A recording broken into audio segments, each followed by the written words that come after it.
Mais qu'est-ce que la Bible? On est en 2024. Tu sais que les chrétiens croient en un Dieu un peu louche que personne n'a vu, et ce juste en lisant un simple livre.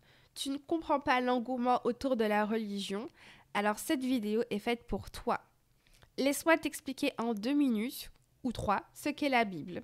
Ce qui est à la fois génial et bizarre avec ce livre, c'est que c'est une bibliothèque de 66 livres, écrits par une quarantaine d'hommes sur 1500 ans, et qu'aucun ne se contredit.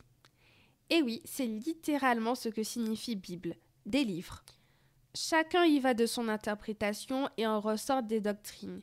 C'est pour ça qu'il y a autant de religions chrétiennes, parce que oui, chrétien ne veut pas dire catholique mais disciple de Christ, l'homme le plus important du livre. Ce qui permet de rebondir sur le fait que les livres sont divisés en testaments. On peut voir deux sens au mot testament, où c'est la transmission de la volonté de Dieu aux hommes, et ce, même s'il est en vie, où il s'agit de l'histoire des alliances que Dieu souhaite établir avec les hommes. C'est pour ça qu'au début, la Bible nous raconte l'histoire de nombreuses tentatives d'alliance entre Dieu et les hommes. Le Nouveau Testament, quant à lui, nous parle de Dieu qui vient sur terre, donc Jésus-Christ, pour établir une alliance définitive et éternelle avec tous les hommes qui le souhaitent. Alors souvent, on a l'image d'un Dieu du haut de son trône, un peu condescendant, qui laisse les hommes dans leur galère. Mais justement, la Bible est un livre dans lequel tu vas découvrir Dieu sous toutes ses facettes. Réjoui, en colère, jaloux, ému de tristesse, compatissant, résolu, et j'en passe. Et à travers les différentes histoires de rencontres entre Dieu et l'homme, tu vas découvrir le sens de la vie, quels sont tes véritables ennemis dans la vie. D'ailleurs, assez tôt dans le livre, il est écrit que l'homme est créé à l'image de Dieu. C'est pourquoi, en découvrant Dieu, tu comprendras qui est l'homme.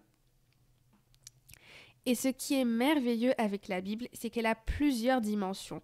Même après avoir fini de lire le livre, les chrétiens le relisent encore et encore parce que c'est un livre vivant et pratique. La Bible nous enseigne que ce Dieu dépeint est encore vivant, qu'il ne change pas et qu'il nous parle continuellement à travers la Bible elle-même. Et c'est vrai que la Bible balaie tous nos sujets existentiels de préoccupation. Les relations hommes-femmes, comment devenir une meilleure personne, quels sont les secrets d'une vie bénie et épanouie, comment gérer ses finances, quels projets établir.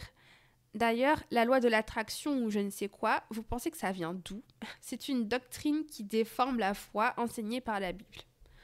En tout cas, je vous conseille vivement de lire ce livre qui est passionnant. On a des styles d'écriture très différents d'un livre à l'autre. Au début, c'est sous forme de récits, donc on a des histoires d'hommes qui découvrent la terre, des meurtres, des mariages, des destructions, un tel qui a prétendu que sa femme est sa sœur, des gens transformés en statues de sel, etc.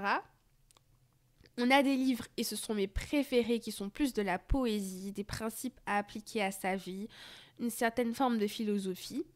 On a des arbres généalogiques ou du droit, parce que oui, certains livres n'énumèrent que des lois, donc c'est un peu difficile à comprendre au début, mais c'est intéressant de comprendre l'esprit de la loi. Enfin bref, un livre très complet. Sur ce, je vous souhaite une bonne journée et soyez bénis!